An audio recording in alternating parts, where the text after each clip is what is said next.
Rachel? I need to speak to you about something. Hey, Wilfred, what's up? You're on the way to work right now, right? Did you forget something? No, I quit my job. What? I handed in my notice a little while back. What? What the hell are you talking about? You still have a sleep? Why would you make such an important decision without telling me? Because if I told you I was thinking of quitting my job, you would have probably been opposed to it, right? Duh, obviously. And you would have asked me the reason I wanted to quit, wouldn't you? Of course I would have. Right? That's why I quit without telling you. There are so many things wrong with this, I don't even know where to begin. Well, why did you quit then? Well, about that. You see, what happened is... I found true love! Excuse me? My new partner's the daughter of the CEO of a certain company. She made me a coffee when I met her for the first time when I became sales manager for the project with that new client. That became the spark that grew into the burning fire of passion that is our love. When I asked about her family, she told me she was an only child. That means her father expects her to marry someone who will become CEO of his company one day. So what? You're divorcing so you can marry the daughter of a CEO? Doesn't that just make you a gold digger? No, it wasn't like that. It just so happened that the woman I fell in love with has a CEO for a dad. I didn't even find out until a while after.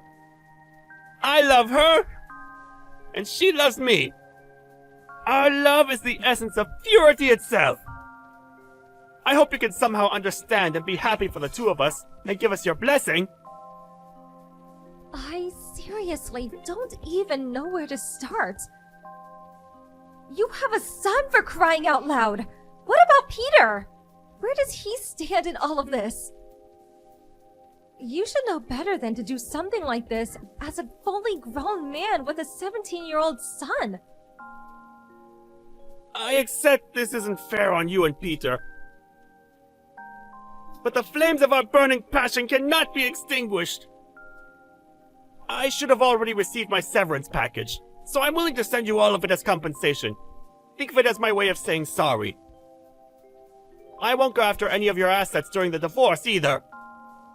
No, it's not the money I'm upset about, Wilfred. I left the divorce papers hidden under the pillow of the bed I've been sleeping on recently. Divorce papers? I'd like you to sign and hand them in today if possible. I sent you my house key in an envelope, which should be arriving over the next few days. Would you stop moving the discussion forward without even giving me a chance to speak? Anyway, tell me who the hell the CEO's daughter woman is. Do I know her? I don't want you causing her any problems. What? Like I do that? We spent years of our life together. You're my husband, damn it! I think that gives me a right to at least ask questions. That's enough for now. I'm heading over to her place.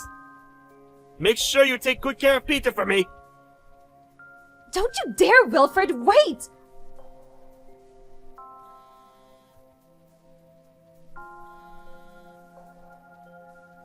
How dare you end the discussion when you feel like it without letting me say my piece?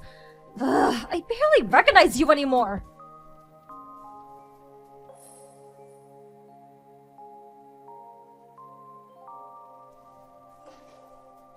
Rachel, are you there? Huh? Anya?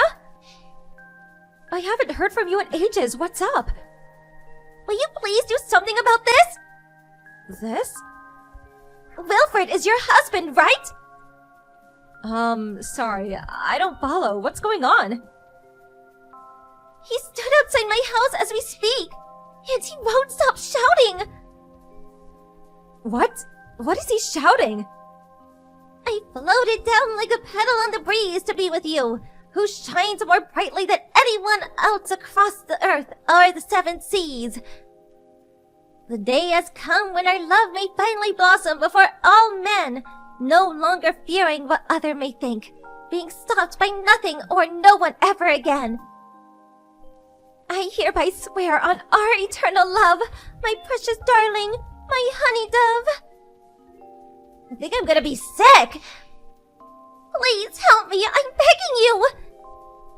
I'm so sorry to speak about your husband in this way, but from the bottom of my heart, this is the cringiest thing I've ever seen. Besides, it's getting late and he's bothering the neighbors. He's creeping me out big time and I needed to stop. Please do something, anything! Look, you see, the thing is, Anya, me and Wilfred got a divorce. What? He divorced me out of nowhere over text message just this morning. When I realized he'd even prepared the divorce papers so they were ready to be handed in after I'd signed them, I soon understood. There was absolutely no stopping him. Our son said, "I don't want anything to do with Dad who stabs my mom in the back for some other woman." I'm also pretty set on it myself after the way he treated me. So I went and handed the divorce papers in this evening. What the? So, I hope you understand, but I have to ask you this just in case. But are you and Wilfred having that kind of relationship? No, we are absolutely not! Wow, that was a fast reply. You know I got married 6 months ago, right? Yeah, that's why I was so confused. Sorry for asking you something so weird. It really was just to make 100% sure. I never actually thought you'd do something like that. Oh, it's fine, don't worry about it. Look, the thing is, I have to make it to the airport now, and with Wilfred outside my house acting crazy like this, I'm kinda in a panic and I don't know what to do. Huh? You're going to the airport at this time? Our flight departs in the middle of the night. Me and my husband are going on our honeymoon. My husband's heading out directly from work, and the plan is to meet him at the station. But I don't feel safe leaving the house with him out there.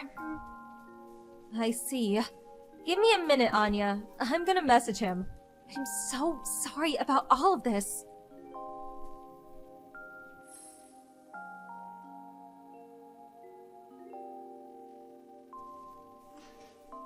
Wilfred. Where are you right now? I can see the red mark on my messages, so you clearly didn't block me. There's something important I want to talk to you about. It's about Anya. What? Anya? How do you know about Anya? I won't let you do anything to her! Think very carefully about what you do next! Nope, that's my line. Anyway, as how for I know Anya, she's the daughter of the CEO of the company I used to work at. We used to see each other nearly every day for years. Huh? Wait, that was before we were married, right? So it must have been, what, over 18 years ago? That's right. We've known each other since we were little kids. She thinks of me as her big sister from another mother. We get along amazingly, and she's always there for me when I needed someone to talk to. Despite not having seen each other in a while, we're still in regular contact. Really? This is a seriously weird coincidence. Now putting that aside, more importantly, Wilfred, where the hell are you right now?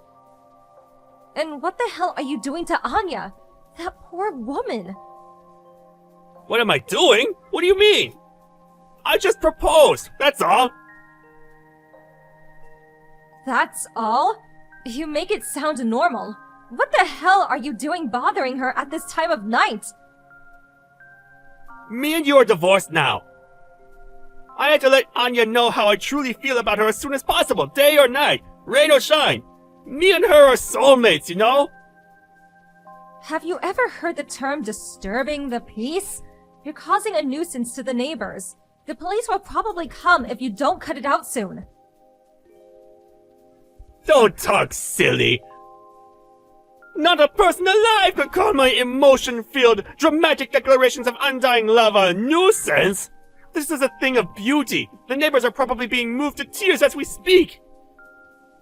If anything, they'll probably all be out on the streets soon, clapping and cheering in unison, breaking down in fits of emotion, giving their blessings for the birth of a new love. God, I can just picture you loitering outside her house with a smug, self-satisfied look on your face. Right? So does that mean you'll be giving us your blessing too, Rachel? No, I was insulting you. Huh? Here's the thing. Anya is already married. Huh? The fact that you and her haven't even exchanged contact details should really tell you something. No! Me and Anya are soulmates! No, that's entirely a mistaken assumption on your part. You're jumping to the wrong conclusion. Making a dangerous misunderstanding of the highest order. What? No! I was at Anya and her husband's wedding. Paul's a great guy who I've known for a while, and the two of them are very much in love. Huh? No, that doesn't make sense! Anya made me a coffee and smiled at me! In that moment, I felt the love in her gaze! That kind of intensity can't be faked! I see. So that's where your dangerous misunderstanding of the highest order sprouted from. Wrong! I'm not misunderstood! Me and Anya are in love! There has to be some explanation! He must have forced her to marry him! Oh God, is my sweet honey flower in danger? Oh yeah. And then there's the issue of who's set to inherit the role of CEO at Anya's dad's company. Aha! That's it! I'm going to be the next CEO! Of course she's going to choose me! This is the ultimate proof of mine and Anya's love! Nope. Sorry to have to break this to you, but Anya herself is set to become CEO within the next 2 or 3 years. Huh? Which is why, Wilfred, you won't be getting a look-in. Ah! No way! I quit my job already! What am I supposed to do now? I'll tell you exactly what you're supposed to do now. You need to get the hell away from Anya's house and stop bothering her and the neighbors. But... Her and Paul are leaving for their honeymoon tonight. Their honeymoon? Apparently she's too scared to leave the house because you're hanging around outside shouting at the top of your lungs, making your cringy proposal. Cringy? She thinks I'm... cringy? Yes, she thinks you're so cringy that she practically begged me to help her. Oh my God! So cringy that if you keep hanging around despite not being welcome, the police are probably gonna be called. If someone hasn't called them already, that is. Am I really cringy? This can't be... Say it isn't so!